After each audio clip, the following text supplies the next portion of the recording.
Welcome to the How of Business podcast. This is Henry Lopez. And this episode is about how to stand out and get noticed. And my guest is Jesse Cole, the owner of 2 college summer baseball league teams, an author of 2 books, a speaker, and an expert on standing out and getting noticed to grow your small business. Instead of traditional marketing methods, Jesse applies unconventional promotional tactics that are fun and attract attention and a truly loyal following of fans. And you might be thinking, what can I learn from an owner of a baseball team? Well, this is not your usual sports team. We're talking about the Savannah Bananas, which has become a huge success due to their unique approach to marketing. And so much of what they do can be directly applied to any small business. Now, this is a re-release of episode 180 that I released several years ago, but I think the content is still completely relevant. And it's such a good story, and I think you'll really appreciate the information and the insights and the experiences that Jesse shares on this episode. To get more information about the How of Business, including the show notes page for this episode, and to learn more about my one-on-one and group coaching programs, please visit thehowofbusiness.com. I also encourage you to please subscribe to my show wherever you might be listening so you don't miss any new episodes. I recently had the opportunity to visit Savannah, Georgia for the first time. I had never been there before. And in addition to being charmed by the history and the architecture, it's a wonderful place to visit, I witnessed firsthand the ever-growing popularity, it seems, of the Savannah Bananas baseball team, as evidenced by all of the merchandise you can find for sale in seemingly in all of the local shops. And so that's what triggered me to remember this great conversation that I had had with Jesse Cole about standing out and getting noticed. So here is my conversation with Jesse Cole.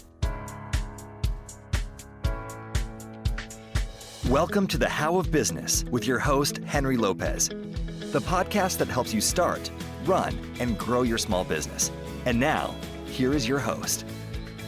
Welcome to this episode of the How of Business. This is Henry Lopez, and my guest today is Jesse Cole. Jesse, welcome to the show.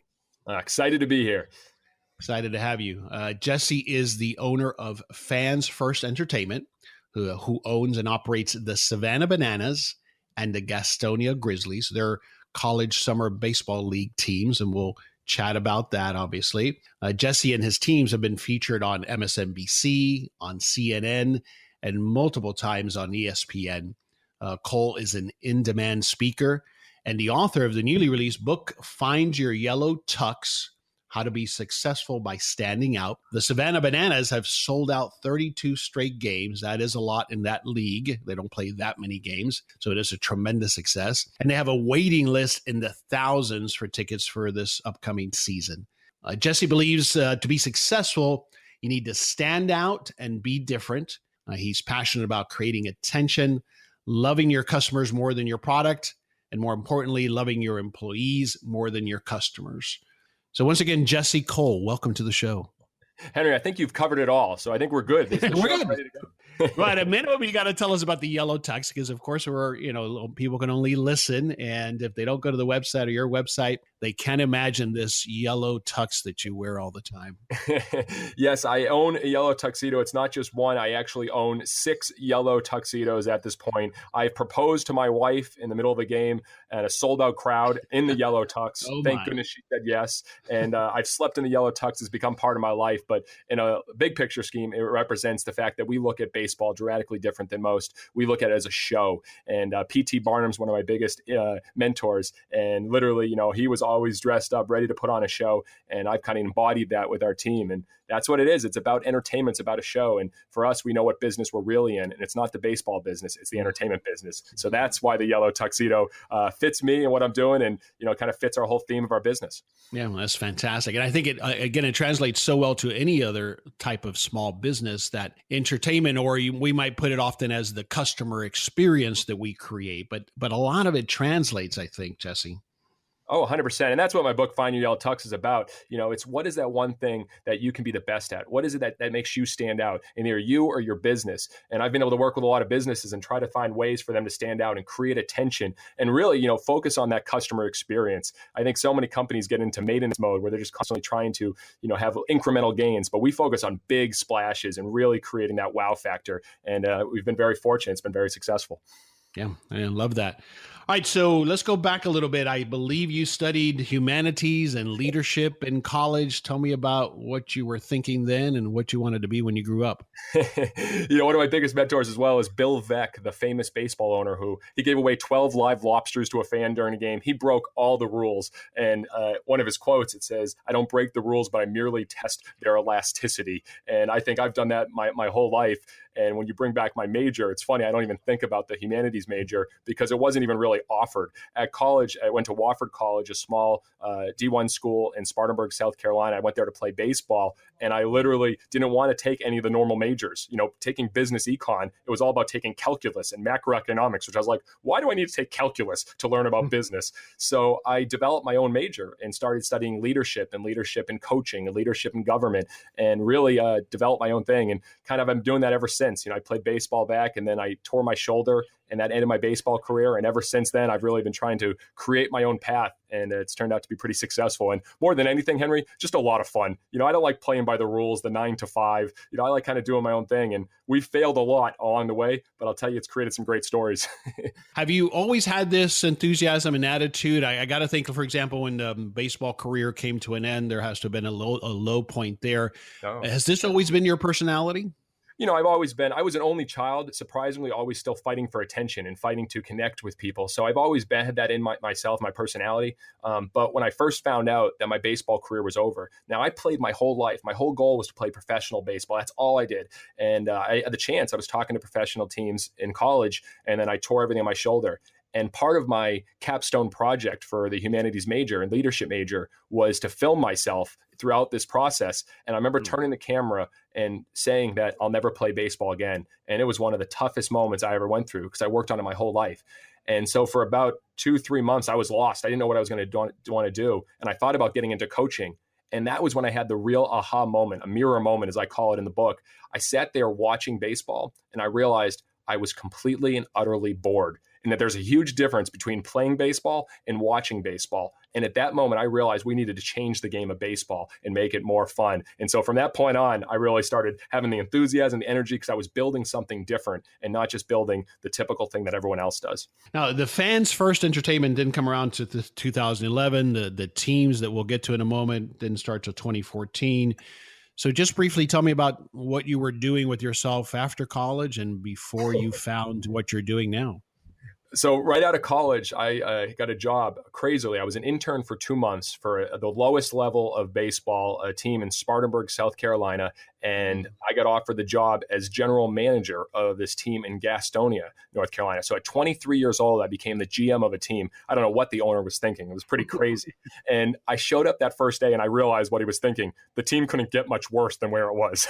Literally, there was only 200 fans coming to the games previously. The team had lost over $100,000 a year, and there was only $268 in the bank account that first day. And we had 3 employees, and payroll was on Friday.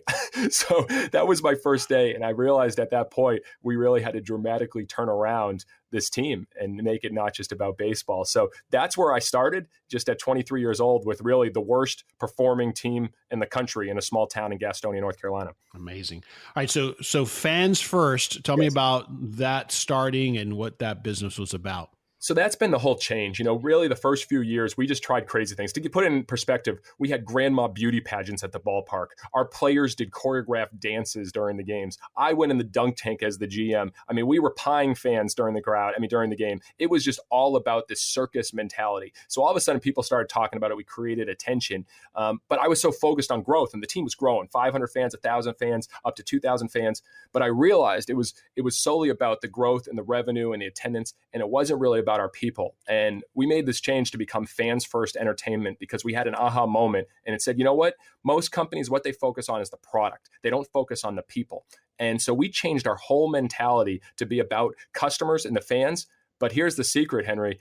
The fans first, it's actually our own employees, because they are our biggest fans. They're the biggest fans of the team. So we put all our energy focusing on taking care of our people and creating that mentality. And then all of a sudden that creates that perfect experience for the customers. And I can share some of the things we've done, but we really we map the journey from when the first customer, when they see us on our website, to the time they come to our ballpark, to the time they leave. And then in between all that, we're constantly caring for our people and our employees. So it's been a crazy journey, but that's why we've literally been able to sell out every single game because of this whole mentality. Now, that team that you were working for as the GM, was that the Grizzlies or was this another team? Yes, that was the Grizzlies. So I went and bought it in 2014. Everyone asks, how do you buy a team, when you're young? I go, you take on hundreds and thousands of dollars and potentially millions of dollars of debt. It's very easy. As someone who's in business like yourself knows, you don't just go ahead and buy it. So we took on all that debt, bought the Grizzlies, and then 2 years later, we had the opportunity to come to Savannah, Georgia, and take over a team in a stadium that used to have professional baseball. So they had professional baseball for 90 years.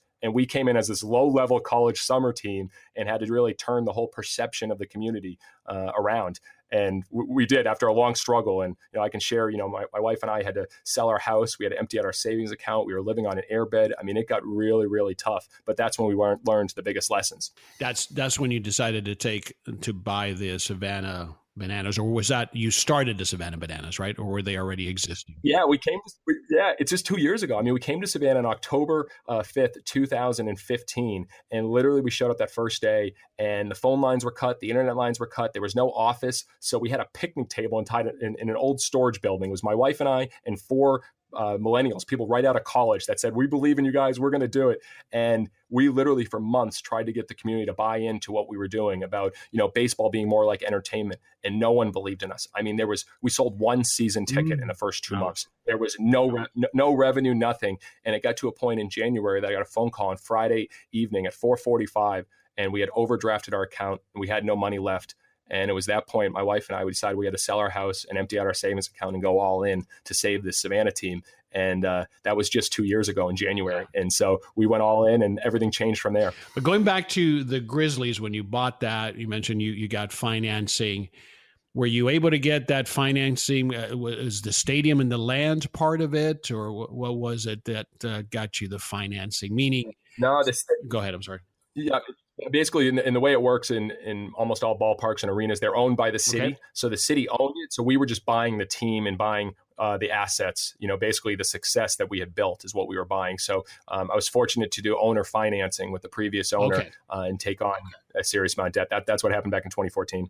Yeah, that makes more sense. And that's it. And then did you have a good chunk of cash by that point to put in, or was it 100% no, finance? Zero. That's what I figured. Did you bring in investors, or you were able to take? He was able to finance the entire thing, or tell me about that. He was amazing, and another great mentor. He just financed the whole thing because he knew we built it from a team losing hundreds of thousands of dollars to growing and successful. So he financed the whole thing, took on a ton of debt, and just started making payments, annually on that. Yeah. So and the same thing coming to Savannah, we took on another huge amount of debt to buy the expansion franchise. What do you think you believed in this so much that you were willing to sacrifice then your personal finances, selling your house, all of that? Why do you think that is? Why did you do that? To go all in, you have to have an unbelievable amount of belief. And our belief came in the fact that we saw what happened in Gastonia. We saw an old ballpark that was in the 50s and 4,000 people showing up. We were getting hugs when people left the stadium and say, I've never had so much fun. We literally had a gentleman, I'll never forget, a big gentleman come up to me after a game, and he gave me this huge hug, and he said, my mother and I haven't talked for years, but she came out to a game and she said it was the most fun she's ever had, watching the players dance, watching everything. She comes to every game, and now my mother and I sit together at every game, and you've brought our relationship back together. And I was like, no, I didn't do that. That was on you, Todd. But what he said, this is what these games are all about. And so I saw it, and I was able to feel it every day, the impact that not just a baseball game, the opportunity to bring people together. And so for us, the biggest influence for me has been Simon Sinek. Obviously that great video, How Great Leaders Inspire Action. It's not what you do, it's not how you do it, it's why you do it. And we were driven by that. Every day we would see these fans' first moments that people say, we're seeing something we've never seen before. We're bringing our family together. And I have numerous stories that we share with our staff on that. But when I saw that, I knew that if we could just get people to believe, see what we're doing, and create some attention, then all of a sudden this would be successful. So it was a leap of faith, a huge one. My wife and I, was our first year of marriage. And so we had this airbed. There were cockroaches at the place we were staying at afterwards. I mean, it was bad, but we had this leap of faith of what we were doing. And you know what? I'm so glad we went through that, because it brought all of our staff together. And I've never seen a culture like what we have now. And that I believe is the biggest reason for our success now. Yeah, that's wonderful. And of course, it's huge that your wife was on your side. She was as bought in as you were, right? Yeah. Or Or was she? Or was she? Maybe she just thought you were crazy, but I love him anyway. Oh, so. she and everyone thinks I'm crazy. There's no there's no questioning that, Henry. I think the reality is what my wife was able to, we got into this business together. She was our director of fun when she first started in the team, and that was her position. And she saw what we were doing. And I think every great success has someone behind supporting them, and she's there every step of the way. So I was very lucky to have her say, you know what, I will live on an airbed. I will sacrifice. I will live on $30 a week trying to eat food, which is not even real food. I'm not even talking about Hot Pockets. I'm talking about that fake stuff at Walmart. That's what we were doing. But she believed in it, and she believed in me, which was really nice. Yeah, that's huge. A great story. Thanks for sharing those details. When you talk to now other types of business owners and your speaking opportunities and engaging with other businesses, I'm sure they look at you, yeah, but that's a fun thing. It's a baseball game. I can see where you do that. How have you seen some of the ways that you've helped other normal businesses inject some of that fun and that passion and that enthusiasm so that, like you do, you attract people who want to be there and they create that experience? What are some of those examples where you've been able to help other business owners or provide some guidance to other business owners on that? Yeah, 100%. Well, the first point I always talk to any company is I say it's called a mirror moment. And what I say is, what frustrates you about the business? What frustrates you about the industry? What frustrates your customers? I think people don't think of from that way as a starting point of innovation. What I realized with our business that people were frustrated by how baseball was long, slow, and boring, and it needed to be faster, it needed to be entertaining. So I start the process by them looking at that. And I start every speech kind of sharing the mirror moments. And when I worked with some companies, to give you a great example, I was talking with a company, a construction company, a home builder, and they literally just go through the process and, you buy a house, and this is a huge house, a huge expenditure in your life, and you buy it. And they're like, how can we make the entire experience wow them from the beginning? And what would create that perfect experience for the customers? And so they started crafting out this amazing thing. Like when you first buy the house, they send you a video with them all celebrating, having this huge signing party with champagne. Then they send you a gift with an iPad and a Yeti cooler and all these things. Then they start sending drone footage of your house being built. They've even taken people to have dinner in their home before it's even built, to have a private dinner with their favorite food. And then finally, they have a ribbon cutting with a red carpet. And when you buy your house, when you finally close on your house, and they have a celebration with champagne. And, no other home builders are doing that. And I think most people think they try to do what everyone else is doing. So I always say, whatever's normal, do the exact opposite. And better isn't different, only is different. So think about what can you do in that experience to be different. And that's really it. I talk about how to create attention, what we've done as far as all these different things, as far as videos, timely events, there's a few, criteria we use with that, but mostly it's the customer experience. It's that fan first experience. And that's where people jump on and really start putting it into their business. That's fantastic. That's a tremendous example. And I love, what better isn't different. Sorry, I stumbled there. Better isn't different, only is different. That's a huge takeaway there. We struggle as small business owners, and we often get into businesses where it's a me too, and we think we'll be slightly better, but that's what you're saying is that's not enough. And so a mirror moment in this context is about putting yourself in the shoes of your customer or your clients and seeing how you can create only kind of moments, unique moments for them. Did I get that right? Yeah, 100%. It's so easy. Every day I think people get frustrated by certain businesses. You think about, you may be calling a bank and you're put on hold forever, and you have to press 5 to get to this, 9 to get to this, 11 to get to this. That is a friction point. How do you eliminate that friction point? When you go to a restaurant and no one's there to greet you or take you your seat, or no one's even to thank you at the end of a restaurant experience. Look at all those things that people don't like, that are frustrated. And it's funny because I'm this positive guy, but you actually have to go negative first to be able to create the positive. Mm-hmm. So that's where I start with everything. And every single business has these friction points, whatever it is, whether you're a one-on-one consultant, there's certain things that people don't like.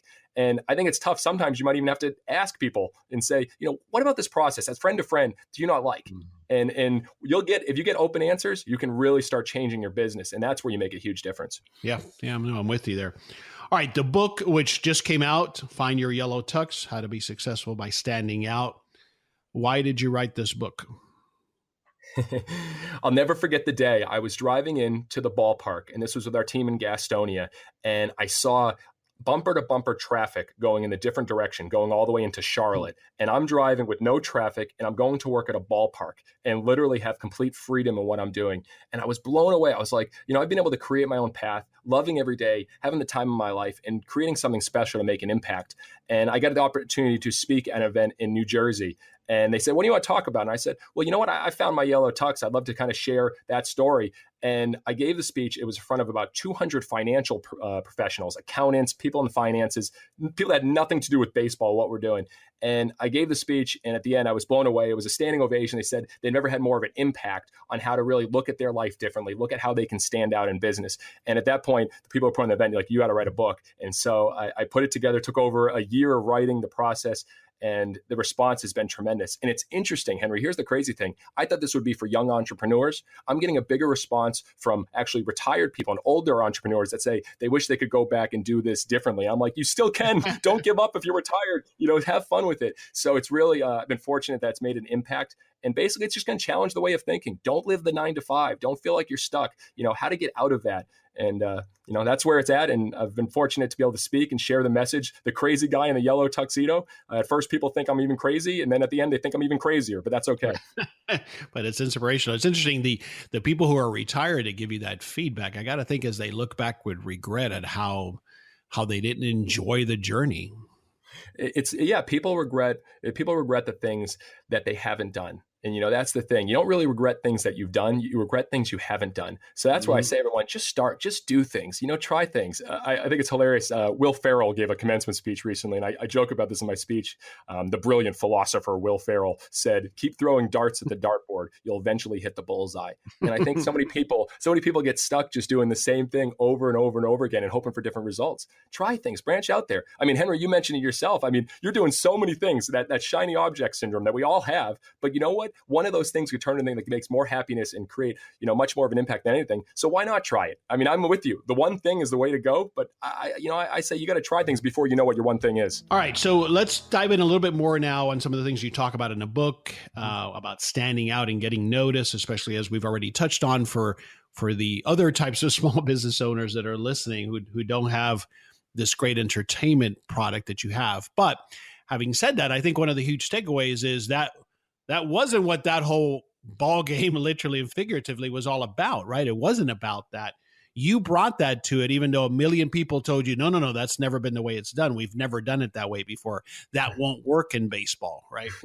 I'm sure you heard that a million times. And the same thing, I think people kind of adhere to no, that won't work in my business. 100%. I think you need to embrace criticism. People play it too safe all the time. And so when we first came out with the name, the Savannah Bananas, Henry, we were crucified. I mean, literally, we got so many emails and messages and all over the news. The owners should be thrown out of town. You guys are an embarrassment to this city. You'll never sell a ticket. You'll never last. I mean, we saved all those. And which is funny, a year later, after we sold out all our games, we did a mean tweet video and we actually read all these terrible mean tweets. And which is funny, our director of tickets said, Jesse, almost all of them are season ticket holders now, which is hilarious.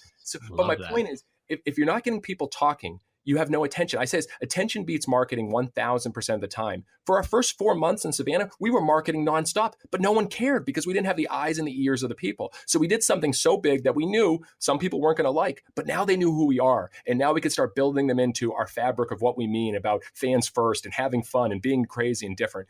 If you don't have their attention, you have nothing. So we went big and we still continue to go big. I mean, a year ago, we offered President Obama, when he was no longer the president, an internship with our team, a literally internship where he would be working in the concession stands, helping out, and we'd get him a host family. And we did this video and it went viral. And we think about all those opportunities. When can we create some attention? And that's fun because that fits our brand. And we have a full-time videographer on our team. And that's very rare, especially at a college summer level, because we want to continue to share that message and share that story, how we're fun. And it's what you invest in. So we've invested in attention and we've invested in our fans first experience. Yeah. And that's, again, that's such a huge takeaway for small business owners, because what we end up trying to do, we either get paralyzed because we don't know where to go with marketing, or we try to take the shotgun approach, which we don't have the budget for. And we forget that it's really about creating attention, delivering a good product, right? When people come to your ballpark, they have a genuine, great experience. Otherwise the attention seeking would just be noise and you would get ridiculed. But this reality is when they come, they have this great experience. So that's got to be there. But And you're able to get so much more from attention than from traditional marketing. Go ahead. I'm sorry. 100%. No. And I think the great point here, you mentioned budget. Everyone says, well, we can't do all these crazy things. I'll tell you, outthink, don't outspend. We had $0 living on an airbed. And we just started thinking creatively. And, you can think about how can you also use your assets and your resources in a different way. For instance, we trade constantly. When we had no money, we would barter. I mean, we would offer tickets and marketing and advertising. I mean, literally, we get free bananas. My yellow tux gets cleaned every year for free whenever I need it, because we just use ways to trade and barter.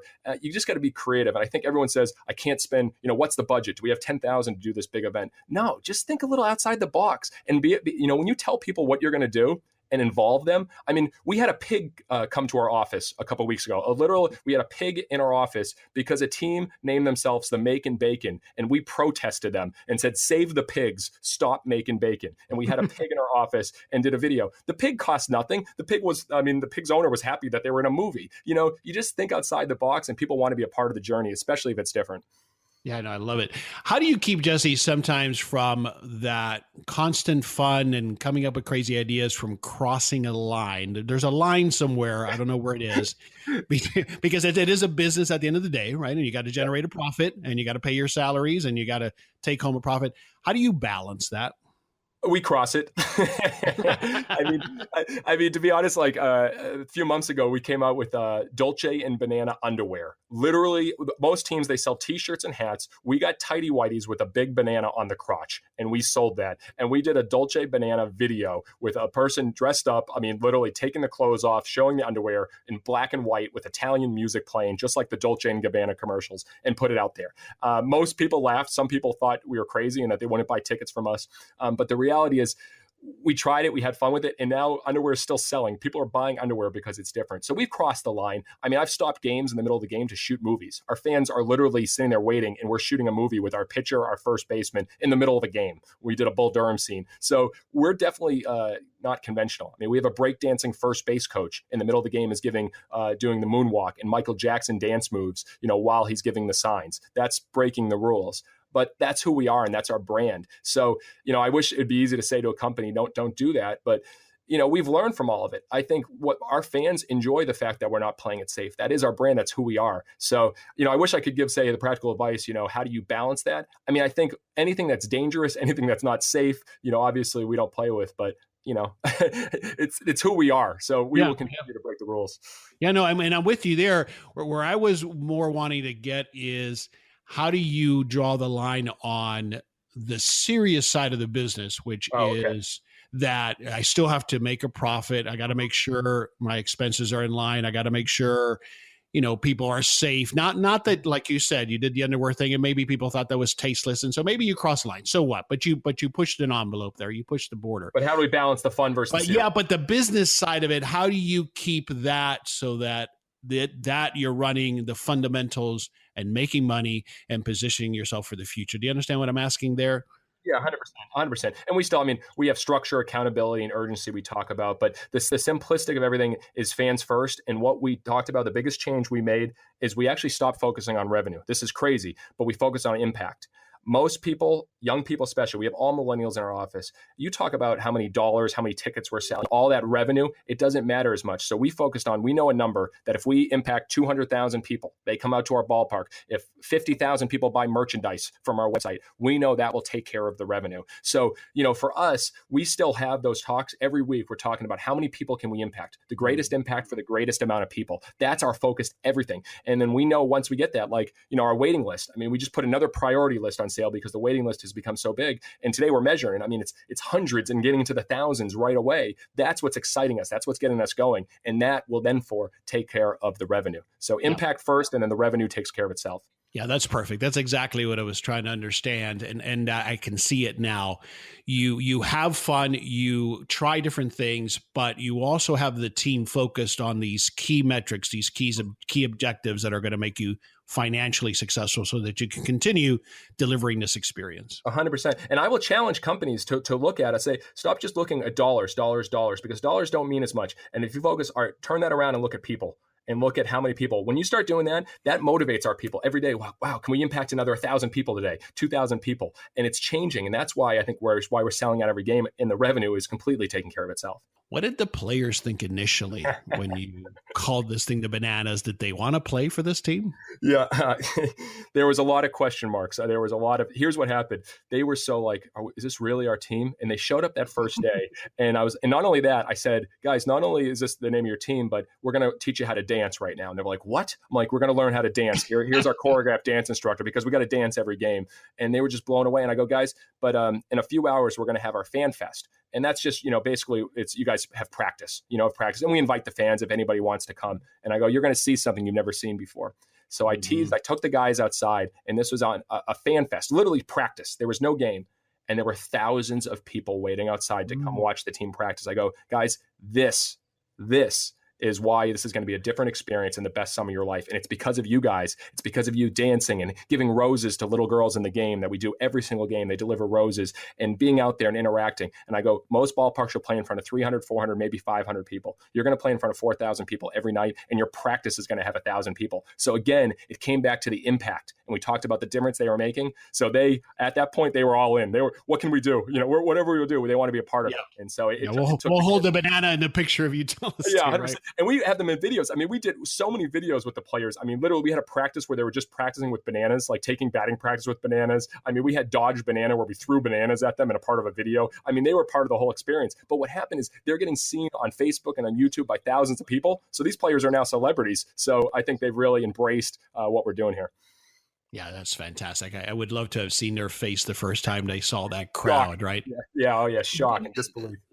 I can imagine. So when I think about that and try to translate to a small business, I had mentioned before we started the show that I have a self-serve frozen yogurt shop. And the way I translate it there is what I've seen, if we hire the right people and we motivate them correctly, is that when we have a full day and there's kids and families enjoying the experience and it's all good and they love the product, everybody feeds off of that, including our employees. Yeah, it's not at the level of being at a stadium at a Bananas game, but it's the same thing. And I think that's the takeaway for a small business owner listening, that you can create that kind of excitement and buy-in in just about every business. And also, celebrate all those small wins. And I say dose of recognition. Every day there should be a dose of recognition where you're recognizing your people, or you're recognizing a review you got online or something positive, and continue to share that over and over with your people. And it becomes like this contagious drug that everyone's feeding off. So we do that every day, try to recognize our people. So you touched on, you have a young staff, millennials, working with millennials. You're a millennial yourself, I believe, right? I'm on the edge.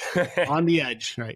On the edge looking in. So tell us about that, because a lot of us older people like myself, entrepreneurs, have challenges with that. And we're always looking for better ways to motivate and encourage young people to become part of the team and contribute. And so tell us what your insights are on that. Mm-hmm. In the baseball business, sports industry as a whole, the turnover is outrageous. And I just read a statistic additionally that wasn't just the sports business, but overall, that the average person under 30 years old leaves a job every 13 months. Which is just staggering.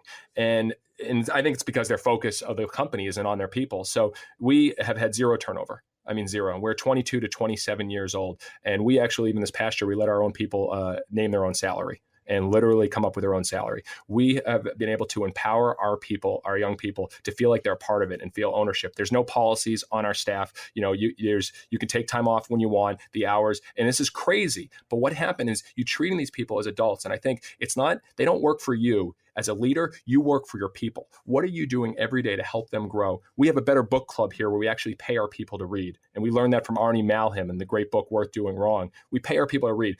We ask them what their goals are. Every year they put their 3 goals. And we talk about that. How can we help them with their goals? I think owners need to inverse and look at their business differently. And that's my whole mantra. Don't just look at literally what your people can do for you. What can you do for them? So we've changed that. So every day we're focusing. I'm walking the office. And I learned this from Walt Disney. I talked about walking the park. I'm walking the office and just trying to connect with our people and be there for them. And, for them, it's just knowing that we're proud of them. And I think for millennials, letting them know that you're proud of them and the work they're doing goes so far. Catch people doing things right. Don't always catch them doing things wrong. And so I've learned this from all my mentors and lessons, and it's been unbelievable. It's a family. I mean, we take our people and their spouses on cruises every year. I mean, we constantly have dinners and just connect with our people. I'm taking our people to lunch one-on-one as an owner every week. And it's just those that matters more. So it's how are you investing your time? As an owner, are you investing your time focused on your own goals, or are you focused on investing your time on your people's goals? And that's kind of what we've been able to do and seen success with it. Yeah, it's fantastic. That's inspiring. I'd like to dive in a little bit more, though, and make sure I get it, especially this concept of name your own salary. So if I'm what I would call an entry-level employee, I've just started with the organization. I don't know what that position might entail. Maybe it's usher, maybe it's working the concession stands. Are you paying them something above minimum wage? Are you paying them a salary that they name? Tell me a little bit more there. Yeah, so it's all our full-time people. So basically, after their first year, they all come together and we say, "Hey guys, this is your opportunity. Let's look at your job. Let's look at how you can name your salary and also go with the responsibilities and accountability and ownership." And the reason I did this was simple. When I was 24 years old, I was fortunate to double the revenue, and I changed the whole team and the trajectory. And I worked really hard to do that. And the owner said, "Jesse, we've never seen the success. What do you think is fair for your salary?" And I went back to the drawing board and I was like, oh, wow, this is crazy. I'm 24 years old. I had that opportunity. So I started looking at like, all right, well, I did this. What if I do this? And I held myself accountable. So I went to him, I said, I think I can do this year. So that warrants this type of dollars. And he said, oh, that's fine. And he gave me that at 24 years old. And it really changed my trajectory in life to feel like an owner at 24. And I thought if I can get our people to feel like owners at 23, 24, 25, that will make the biggest difference in the business. So, to answer your question, on the part-time staff, we have a set game salary, which is different. Again, most companies, they have an hourly wage. We have a set game salary because we don't need to go in the details, but that set game salary is definitely more than minimum wage. We keep it simple. So we keep it very simple with them. And then if they've been with us for a few years, we keep up in that and increase in it. I look at it, I'd rather have $10,000 more in our people's pockets than me at the end of the day, because I know that'll make a bigger difference in their life. So that's, it costs us more. It costs us more to operate, but I also think we draw more revenue. And to put it into perspective, in our first 5 months since this name your salary for the whole staff, our business is up over 150%. Yeah, it's incredible. So, have you found yet that anybody has been ridiculous or not reasonable in naming their salary? Or do you find that most people, that they really put the thought into it like you did when it was offered to you to name your own salary? They put a lot of thought into it, but here's the key where owners can get this wrong. If they don't have transparency with their staff, if they don't share, where the numbers are, where the revenue, where the growth is. And again, for us, this is like only a little bit that we share because we're focused so much on the impact. So we try not to talk about the dollars much, but we show the big picture of where the staff is. And so they are able to look at that, understand that. And yeah, I mean, in the sports industry, people are paid very, very low. And we just didn't feel comfortable with that. So most people, they did ask for, 20%, 25% raises. And we said yes to every single one of them. And the reality is it's worked out. It was a bet. I talk in my book about taking, small bets. It was a small bet for us that may, in the scheme of things, in 1 year cost us a good amount of money. But overall, I don't think it's going to hurt us that much. So that's what we did. It's crazy. For your part-time employees, you're paying them better than other places would. It's a fun, passionate environment to be in. What else do you think has helped you achieve this low to zero turnover? What else do you do for the employees that they feel like they're worthy, they're taken care of, that you give them the feedback? All of those things are critical, right? Yeah, but how much do you know your employees? And that's so. I'll give you an example. 2 years ago, Danny, who worked for us, he fought for a job. This is when we were struggling. He fought. He worked hard. He was persistent. So we hired him, and he worked so hard that first year. He ended up working with every nonprofit, church, community group, and he ended up raising, just fundraising, over $50,000 for the community, in addition to helping us sell out almost every single game. And I knew Danny's from Cleveland, Ohio, and my wife and I were like, he's a diehard Cleveland sports fan, like really just diehard, which is tough for him because Cleveland sports isn't the best, especially with the Browns. But he was a diehard Indians fan. Him and his dad had that one bond. And last year, when the Indians went to the World Series, my wife and I, we looked at each other like, we got to do something. So we brought the whole staff together and we presented him with a toy airplane. And I said, Danny, this represents how far you've come with us, how far you're going, and how you've taken everyone with you. And he goes, wow, thanks, man. That's pretty cool. And I go, also, Danny, it represents you're flying out to game 1 of the World Series tomorrow to go with your dad. It's going to be you and your dad. And at that moment, here was the greatest moment. He didn't believe it. He was in shock, and we have a video of it. But the whole staff started cheering and going nuts. Everyone else, there was no jealousy, there was no envy, because everyone was so happy for Danny and what we were doing. That when you create a culture like that everyone cares about recognizing people, and certain people get, certain benefits, we try to take care of them whenever we can. It's those moments that matter most. So we know our people. We know how much the Indians matter to him. We know different things about, everyone's favorite restaurant. I asked the question, if you could eat at one restaurant for the rest of your life, what would it be? And you could have it for free. And we know that. So we're able to really take experiences and get to know their spouses. We send thank yous to their spouses and significant others. And I don't think we're doing anything crazy. This is just learning. And you're going to ask me later what my favorite book is. I know in all your how-to. And I'm jumping to that. It's Everybody Matters by Bob Chapman. And he talks about how he created this with $1 billion company about just caring for your people like they're your own kids. And I've read that in so many books about that and recognition. And, that's the game changer in business. I'm in a yellow tux, and I could talk about being different, crazy, and standing out, but care for your people and everything else takes care of itself. Right. And in our small businesses, we can do that. We should be able to know everybody and know about them, right? There's no excuse there, but we have to want to do that. And I think if we're maybe that's not us, we need to find the right people to work with us or partner with to accomplish that. I've always, though, struggled sometimes with trying not to cross over a line between employee-employer relationship and friends. What do you buy that? Do you believe there is no such line? Tell me about your thoughts there. I understand that a lot of people feel like there is a line, but I don't think companies like to talk about the word love either. And we talk about love and we talk about family, and I don't even do it as much. Our people do. They say this is a family. I mean, it's crazy. When we interview someone, everyone on our staff interviews them. They spend the entire day with everyone. And we're at 15 people, so we're not a huge business, but from a small business. Because if someone joins us, they're joining the family. So, the reality is I'm not worried about crossing lines. I mean, obviously, in the sense you got to be careful, but we're friends. We enjoy each other's company. What I love more than anything, and seeing millennials send us Snapchats on a Saturday and the whole group is out together singing karaoke, or they're at the dueling piano bar. Like, I love that because I know how much fun they're having together. And that's when you come in Monday morning in the office, it doesn't feel like you're coming into work. You're coming to hang out with your friends. So I don't think that's a bad line. But again, we started with all people 22, 23, 24. So this is all their first job. We built this. And I think it's tough to make that transition when you have people that are used to other environments. It's a real change. Yeah, that's a good point. No, but I love that. That's great. I mean, that's why you have the culture that you have and you've been able to achieve that. That's fantastic. All right. The podcast, what led you to start the podcast and who is it for? Yes, the podcast, Business Done Differently. It's funny, when you start a podcast, you always hope to make an impact. For me, I realized I just wanted to continue to learn and look at people that are successful and see how they're doing things differently. And it's really taken off. It's been interesting because it's like a game show. I ask, fun questions. I have people even singing on the show. I mean, it's like we do at our ballpark. It's a circus and a business show breaks out. But the reality is, for me, it's been great because I ask about service questions, which I care about. I ask about culture. But really, I just want to see how people look at business differently. And even if they're not, I want to try to hopefully get them to think about business differently because that's what I believe is successful. So enjoyed it. I'm going to keep rolling with it and rocking and rolling with it. But that's why I do it. Yeah, it's a great show. I enjoy it as well. All right. Summarize for us. We talked about the book, the podcast. You do speaking engagements. Well, what else? How else do you offer your services and your knowledge with other small business owners and large corporations as well? The one focus I think I try to have in a great book called The One Word by John Gordon. He talks about how New Year's resolutions fail. And I guess this is a good time for this. Almost all New Year's resolutions fail. But he talks about how everyone should have one word that they focus on for the year. And we started putting that in our culture. Just focus on one word and hold yourself accountable to that. And so for me, this year, my word is inspire. So I keep it very simple. To inspire, you need to live an inspirational life. You need to be focused on others and you need to share your story. So for me, what I'm doing is every day, if I could share it on a show, if I can share with our people, if I can be out speaking and inspire, then I'm staying true to my word, and it keeps it very easy to stay focused. So, people can go to findyourYellowTux.com. I'm constantly posting things, hopefully to inspire people to think differently and stand out. And obviously the book, Find Your Yellow Tux, How to Be Successful by Standing Out.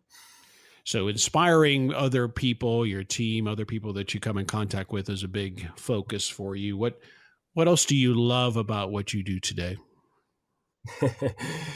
I love the mornings. I'm a big fan of Miracle Morning and by Hal Elrod. I get up and every morning I read, I run, and I write, and I do a thank you letter. And I get fired up to start the day because I start with a routine, which is focused on others and focused on learning and getting better. So that fires me up. So when I come to work, my staff, it's funny. They're like, here comes Jesse, because I come in just high-fiving everybody, let's get it started. That gets me excited. And when I'm on a stage, the opportunity to really speak with groups. I love getting on a stage, speaking, sharing our story, throwing out underwear in the crowd and having fun as well. So that's my thing, and we'll see where we go with that.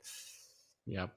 And we've touched on this, but in the book you talk about finding joy and success in everything you do. And I had asked you earlier if that's always been your personality. Is that something you had to learn? And where did that come from for you? I think as an only child, I was always, like I said, trying to stand out. But for me, and I think everybody that has some success, you have challenges of self-doubt, and sometimes you question yourself, and not every day is perfect. And I go through all that as well. But when I realize when there's self-doubt and there's challenges and I feel limitations in what I'm doing, it's because I start focusing more on myself and not focused on others. So, every day I try to literally bring joy by focusing on others. And once I do that, it's a game changer. Stop worrying about what people think. People are in their own world. They're thinking about themselves most of the time. Just do what you believe in. And so that's what I'm trying to do. And I still have to, it's still a challenge for me, Henry. I think anybody, when they're putting themselves out there every day, like I am crazily in a yellow tuxedo. I mean, when I go to the airport, I'm going to give a speech, TSA, and everyone looks at me like, what is this guy in a yellow tuxedo? I get checked by so many TSA members wondering what's going on with this. So it's very easy to potentially question what you're doing, but I just laugh. So you wear the yellow tuxedo when you're traveling? Is that what you're telling us? If I'm going to give a speech, oh yeah, you better believe it. So I was giving a speech in Phoenix, and I got picked up from the airport and I had to give a speech within the hour. I'm in it rocking and rolling. Oh yeah, it's bizarre. You should see the looks I get, Henry. It's wild. Does your wife draw a line like we don't go to dinner with the yellow tux, or does she have any limitations or rules on that? Yeah, I try to. It's like my uniform. So Monday through Friday, I'm wearing it and I'm rocking. But on Saturday and Sunday, I try to be with the family. Are your parents still with us? Yes. And what do they think about all this? It's great. And I say this in what I care so much about is I always want to make my dad proud. And, my parents were divorced and I live with my dad and he brought me up. I want to make him proud. And so that's what I try to think about with our people. I try to tell them that I'm proud of them. So he's told me he's unbelievably proud of what we're doing and what we're accomplishing. And he's a part of the journey. He lives in Boston, and he and my amazing stepmother, Diane, they travel down here, watch the games, wear the Bananas gear, and are huge fans of what we're doing. So I'm very lucky in what I have. Yeah, that's wonderful. That's wonderful. All right, you've given us great book recommendations. Everybody Matters, Miracle Morning, The One Word, and of course your book. We'll have links to all of those on the show notes page for this episode at thehowofbusiness.com. So be sure to check those out. So we'll wrap it up here now, Jesse. What's one or two things that you want us to take away from this conversation? Be patient in what you want for yourself, but be impatient in how much you give to others. That's been the game changer for me. Where would you like us to go online to find out more about you, about the book, about the baseball teams? FindYourYellowTux.com. I'm actually giving away a free chapter from the book. And you can also see us on MSNBC, see some videos of all the craziness we're doing. But FindYourYellowTux.com. And I love to engage. I think a big thing, so many people are afraid to ask questions. Reach out to me, LinkedIn, or Facebook. Just reach out to me if I can help in any way. I love doing that. Love hopefully inspiring you to think differently. And if you're anywhere in the area of the two teams, we'll try to get a ticket if you can, but check it out. It's a lot. Definitely. I'm going to try to do the same when I'm in that area next. Love to have you. Well, great, Jesse. This has been a fun, engaging, very entertaining, but also a lot of huge takeaways, I know, for myself on how to apply these things that you're doing so successfully to my small businesses. So thanks for taking the time to be with me today and for sharing. Thank you for what you're doing to help entrepreneurs and keep standing out, Henry. I appreciate that. This is Henry Lopez. Thanks for listening to this episode of The How of Business. My guest again was Jesse Cole, and we release new episodes every Monday morning. You can find us on iTunes, Stitcher, and at our website at thehowofbusiness.com. Thank you for listening to The How of Business. For more information about our coaching programs, online courses, show notes pages, links, and other resources, please visit thehowofbusiness.com.